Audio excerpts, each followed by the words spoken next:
नमस्कार, मेरा नाम है मनीषा सिंह और आप सबका स्वागत है हमारे YouTube चैनल हमारा प्रशासन पर। आज की इस वीडियो में हम बात करेंगे तुलनात्मक लोक प्रशासन की।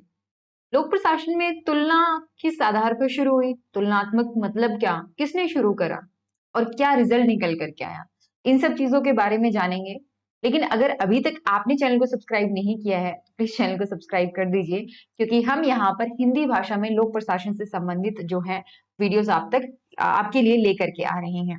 अगर आपको हमारी ये पहल पसंद आती है तो चैनल को सब्सक्राइब करके आप हमें सपोर्ट कर सकते हैं। साथ ही साथ आपके जो भी साथी हैं जो लोक प्रशासन की ही तैयारी कर रही हैं, तो उनके साथ भी आप हमारी ये जो वीडियोस हैं शेयर कर सकते हैं।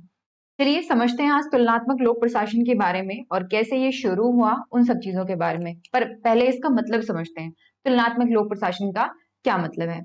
देखिए, शुरू में शुरू में जब वुड्रो विल्सन ने ये कहा था कि हमें प्रशासन जो है वो एक अलग विषय के रूप में चाहिए। एक विषय के रूप में जब एक आप प्रशासन को स्थापित करने की कोशिश कर रहे हो, तो आपने कहा कि प्रशासन राजनीति से अलग है। आपने दोनों को अलग मान लिया, ठीक है। फिर ये कहा गया कि प्रशासन के अपने कुछ सिद्धांत हैं। वो सिद्धांत आप कहीं पर भी लागू करो, वो एक जैसे ही उनका रिजल्ट निकल करके आएगा। जैसे आप साइंस के सब्जेक्ट पढ़ते हो, केमिस्ट्री, फिजिक्स, बायोलॉजी, मैथ्स, ये सब चीजें पढ़ते हो।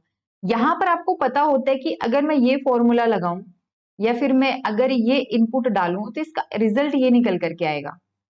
आपको पता होता है ना कि ये घटना घटी इस कारण की वजह से, अगर मैं ये काम करूंगा तो ये घटना घटेगी। साइंस का तो मतलब यही होता है, विज्ञान का मतलब यही होता है। तो सिद्धांतों के बारे में जब बोला गया कि लोक प्रशासन के अपने कुछ सिद्धांत होंगे, तो ये कहा गया कि ठीक है, हम सिद्धांत बना लेते हैं। ये जिम्मेदारी किसने ली? हेनरी फायोल ने, टेलर ने, गुलिकन उर्विक ने, इन लोगों ने भर भर के आपको सिद्धांत दिए, मुने एंड रेले ने। लेकिन उन सिद्धांतों को जब लागू करा गया, देखा गया, सिद्धांत का मतलब कि अमेरिका में लगभग ये सिद्धांत बनाए गए थे। अमेरिका के अलावा बाहर किसी देश में जब इनको लागू करा गया तो फिर ये इतना अच्छा रिजल्ट नहीं लेकर के आए। जैसे हम कई बार कहते हैं ना कि भारत जब आजाद हुआ तो उसने पश्चिमी देशों को मानना शुरू किया, पश्चिमी देशों के हिसाब से उसने खुद का डेवलपमेंट, खुद का विकास करना शुरू किया। लेकिन 10-15 सालों में ये चीज रियलाइज हो चुकी थी कि हम इस हिसाब से काम नहीं कर पाएंगे, हमें अपना कुछ करने की जरूरत है। इसका मतलब ये था कि पश्चिमी जो मॉडल था विकास का, वो कंप्लीट फेल हो चुका था। इसका मतलब कि ये जो सिद्धांत आपने बताए थे, वो सिद्धांत आप सार्वजनिक, सार्वभौमिक जो है वो वैधता नहीं रख सकते। ये यूनिवर्सल नहीं है। ये आप इसको हर जगह लागू नहीं कर सकते इन सिद्धांतों को। अगर आपको ऐसे सिद्धांत चाहिए या आपको प्रशासन को एक विज्ञान के विषय के रूप में डेवलप करना है, तो आप क्या करो, आप जाओ, आप अलग अलग देशों के बारे में पढ़ो, वहां की संस्कृति के बारे में पढ़ो, वहां के प्रशासन के बारे में पढ़ो, और तब जाकर के आप अपने नए सिद्धांत बनाओ। यहां से शुरू हुआ था तुलनात्मक लोक प्रशासन। यहां से तुलना शुरू हुई थी। समझते हैं क्या है और डिटेल में। देखिए, दो प्रशासनिक प्रणालियों की तुलना जिससे एक सामान्य लोक प्रशासन का सिद्धांत निर्मित हो सके, तुलनात्मक लोक प्रशासन कहलाता है। बहुत ही सिंपल सी डेफिनेशन है इसकी कि हम क्या करते हैं, दो प्रशासनिक प्रणालियों की तुलना करते हैं जिससे हम एक सामान्य लोक प्रशासन का सिद्धांत जो है वो निकाल सके। तो ये तुलनात्मक लोक प्रशासन है। तो हमें क्या करना पड़ेगा, इस अगर हम सामान्य अर्थों में इसका मतलब समझे तो विभिन्न देशों में कार्यरत सरकारी प्रशासनिक प्रणालियों का तुलनात्मक अध्ययन ही तुलनात्मक लोक प्रशासन कहलाता है। तुलनात्मक लोक प्रशासन का और भी वास्तविक अर्थ अगर हम समझें तो तुलना के आधार पर विभिन्न देशों के प्रशासनों का उनकी संस्कृति के संदर्भ में अध्ययन करना। भारत में एक प्रकार का सिस्टम चल रहा है, क्यों? संस्कृति को समझो पहले। अगर अमेरिका में कोई चीज अच्छे से लागू हो रही है, भारत में नहीं हो रही, तो कोई ना कोई कारण होगा। जैसे स्वीडन और ये जो कुछ यूरोपियन देश हैं, नॉर्वे, स्वीडन, डेनमार्क, ये देश, इनमें एक सिस्टम है ऑम्बुड्समैन सिस्टम, ठीक है। स्वीडन में मेनली आपको मिल जाएगा ये ऑम्बुड्समैन सिस्टम। ओम्बड्समैन क्या होता है? एक प्रकार का अधिकारी होता है। अगर किसी नागरिक को प्रशासन के खिलाफ शिकायत करनी है, तो आप ओम्बड्समैन के पास जो अपनी कंप्लेन दर्ज कर सकते हो और फिर वो इस पूरे प्रॉब्लम का सॉल्यूशन करेगा। ठीक है, मान लो मेरा आधार कार्ड नहीं बन रहा, मुझे प्रॉब्लम है, या फिर मुझे अपना रिकॉर्ड बनवाना था, लैंड रिकॉर्ड फाइल तैयार नहीं हो रही, मुझे प्रॉब्लम आ रही थी उसमें, क्योंकि जो सरकारी ऑफिशियल्स हैं वो काम करके नहीं दे रहे। मैं गई ओम्बड्समैन के ऑफिस में, अगर मैं स्वीडन में हूं तो, उन्होंने मेरा समाधान जो है वो कर दिया। इसी तर्ज पर भारत में लोकपाल बनाया गया। ये सिस्टम बहुत पुराना है स्वीडन में और बहुत सक्सेसफुल भी है। वहीं आप लोकपाल की हालत देख पा रहे होगे भारत में कैसा है। हमें तो ये भी नहीं पता कि ये फंक्शन कर रहा है कि नहीं कर रहा। वैसे हमारे यहाँ आरटीआई है, आरटीआई थोड़ा ठीक ठाक फंक्शन कर रहा है, राइट? तो हमें ये देखना होगा, जब हम कोई सिस्टम देखते हैं, कोई प्रशासन की प्रणाली को समझने की कोशिश करते हैं, तो साथ में हमें जो प्रशासन है उसकी संस्कृति को भी समझना होगा, हमें उस देश की संस्कृति को भी समझना होगा, तभी हम सही ढंग से तुलना कर पाएंगे। यही यहाँ पर कहने की कोशिश की गई है। तो हम यहाँ पर क्या कर रहे हैं?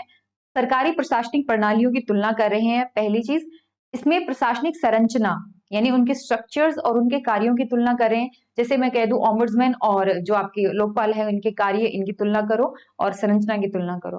साथ ही साथ एक ही देश में अवस्थित भिन्न भिन्न क्षेत्रों में प्रशासन की तुलना, जैसे नॉर्थ ईस्ट में उत्तर पूर्व जो राज्य हैं, उत्तर पूर्वी राज्य हैं, उनमें, दक्षिणी भारत में, उत्तरी भारत में, मध्य भारत में, या फिर जो पश्चिमी भारत में, अलग अलग जगह किस प्रकार का सिस्टम डेवलप हो रहा है प्रशासन का, उसके बारे में जानो। और उक्त सभी का तुलनात्मक अध्ययन और विश्लेषण। तो जब हम तुलनात्मक लोक प्रशासन को पढ़ते हैं, इस शब्द को सुनते हैं, तो हमारे सामने दो प्रकार के दृष्टिकोण आते हैं। एक व्यापक दृष्टिकोण है और एक संकुचित दृष्टिकोण है। व्यापक दृष्टिकोण क्या होता है? जब हम प्रशासन को पूरी संस्कृति में लपेट करके समझते हैं, जब हम इसको संस्कृति के हिसाब से, संदर्भ में समझते हैं, तो ये क्या कहलाता है? व्यापक दृष्टिकोण। संकुचित दृष्टिकोण दिया था फ्रेड डब्ल्यू रिग्स ने, उनके बारे में भी हम आने वाले लेक्चर्स में पढ़ेंगे। फ्रेड डब्ल्यू रिग्स ने कहा था कि ये जो तुलनात्मक अध्ययन हम कर रहे हैं, ये काफी हद तक अनुभव और सिद्धांत को टेस्ट करने वाला है, सिद्धांतों का विश्लेषण करने वाला जो है वो है। बहुत डिटेल में इन्होंने नहीं बात करी थी, इसका नैरो व्यू पॉइंट जो है इन्होंने समझाने की कोशिश करी थी। इसके अलावा फेरल हेडी ने कहा था कि तुलनात्मक लोक प्रशासन सिद्धांत निर्माण की प्रक्रिया है। जब आप सिद्धांत बनाते हो नए नए, तो वहां पर आपको तुलनात्मक पढ़ाई करनी ही पड़ेगी। अगर आपको ये बताना है कि ग्रेविटेशन, जो गुरुत्वाकर्षण बल है, वो हर जगह इतना रहता है, तो आपको ऑब्वियसली अलग अलग जगह जाकर के उसको टेस्ट करके देखना पड़ेगा, तभी आप ये बात बोल सकते हो। तो सिद्धांत कहते हैं कि जो आपने कहा उसको सही से आप लागू करके दिखाओ, तब हम मानेंगे। फिर रमेश अरोड़ा ये कहते हैं, तुलनात्मक लोक प्रशासन से आशय ऐसे विषय से है जिसमें दो या अधिक प्रशासनिक इकाइयों की संरचना एवं कार्यात्मकता की तुलना हो। इसके लिए अमेरिका में क्या किया गया? एक समूह बनाया गया जिसका नाम था कैग, कंपैरेटिव एडमिनिस्ट्रेटिव ग्रुप, तुलनात्मक लोक प्रशासन समूह। ये क्या कर रहा था? ये अलग अलग जो है वो स्टडी करता है। फ्रेड डब्ल्यू रिक्स जो है इसके मेन हेड होते हैं, उसके बारे में हम बाद में पढ़ेंगे। परंतु ये कैसे डिफाइन करते हैं इसको? ये कहते हैं कि तुलनात्मक लोक प्रशासन वस्तुतः लोक प्रशासन का वह सिद्धांत है जो विभिन्न संस्कृतियों और राष्ट्रीय संस्कृति पर एक साथ लागू किया जा सकता है और तथ्यों और आंकड़ों के द्वारा जिसका परीक्षण किया जा सकता है। सरकारी गतिविधि के मूल रूप में लोक प्रशासन राजनीतिक व्यवस्था में जन्म से ही विद्यमान रहा है। तो इसकी शुरुआत किसने करी थी? वुड्रो विल्सन ने करी थी। इसके पश्चात तुलना होने लगी, इस विचार ने बल पकड़ा और विल्सन ने कहा था कि अगर हमें इसको एक विज्ञान के विषय के रूप में स्थापित करना है, तो हमें तुलनात्मक अध्ययन इसका करना ही करना होगा। अर्थ हमने समझ लिया, लेकिन जब हम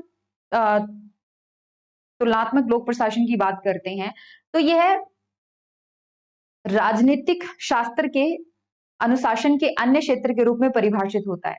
ठीक है, यानी तीन चीजें हैं, टोटल चार हैं, सॉरी। जब आप लोक प्रशासन को पढ़ते हो तो चार चीजें उसके अंदर मेन आती है, चार कह सकते हैं क्षेत्र आते हैं जिनके ऊपर हम स्टडी करते हैं पूरा। पहला आ गया आपका लोक प्रशासन में कौन सा? तुलनात्मक लोक प्रशासन जिसकी हम बात कर रहे हैं। दूसरा आ गया प्रशासनिक सिद्धांत। तीसरा आ गया आपका कार्मिक लोक प्रशासन और फिर आ गया आपका सरकारी बजट प्रक्रिया या वित्तीय प्रशासन। ये चार प्रकार के क्षेत्र हैं जिनमें हम लोक प्रशासन में मेनली स्टडीज करते हैं। रॉबर्ट एच जैक्सन इसको डिफाइन करते हैं कि तुलनात्मक लोक प्रशासन के अध्ययन का एक ऐसा पक्ष है जिसका संबंध विभिन्न सांस्कृतिक वातावरण में उन ढांचों और प्रक्रियाओं से जो सार्वजनिक मामलों की गतिविधि पर शासन का तुलनात्मक अध्ययन करते हैं। ठीक है, तो ये कुछ चीजें जो है वो इन्होंने बताई हैं। उम्मीद करती हूँ इस लेक्चर से आपको इसका जो मीनिंग, जो डेफिनेशन, अर्थ यहाँ पर कहने की कोशिश करी है वो क्लियर हुई होगी। लेक्चर यहीं पे खत्म करते हैं, बट जाने से पहले मैं आपको बता दूं, अगर आप हमसे कांटेक्ट करना चाहते हैं तो 9896859767 पे आप हमें कॉल कर सकते हैं। यहाँ इसी नंबर पे आपको व्हाट्सएप मिल जाएगा और टेलीग्राम भी मिल जाएगा। साथ ही साथ अगर आप ईमेल करना चाहते हैं तो contactfreeupsc@gmail.com ये हमारी ईमेल आईडी है। इस पे आप हमें मेल जो है वो सेंड कर सकते हैं। हम क्या ऑफर कर रहे हैं फिलहाल, नोट्स, अगर आप लोक प्रशासन के जो नोट्स हैं हिंदी में अगर आप वो परचेज करना चाहते हैं या आप कोर्स लेना चाह रहे हैं यूपीएससी पीसीएस नेट के लिए हिंदी में, इंग्लिश में भी डेफिनेटली अवेलेबल है, पर अगर आप हिंदी में लेना चाहते हैं टेस्ट सीरीज भी तो बिल्कुल अवेलेबल हो जाएगी आपको। जो कॉन्टेक्ट डिटेल दी गई है उन पर आप हमें कॉन्टेक्ट कर सकते हैं।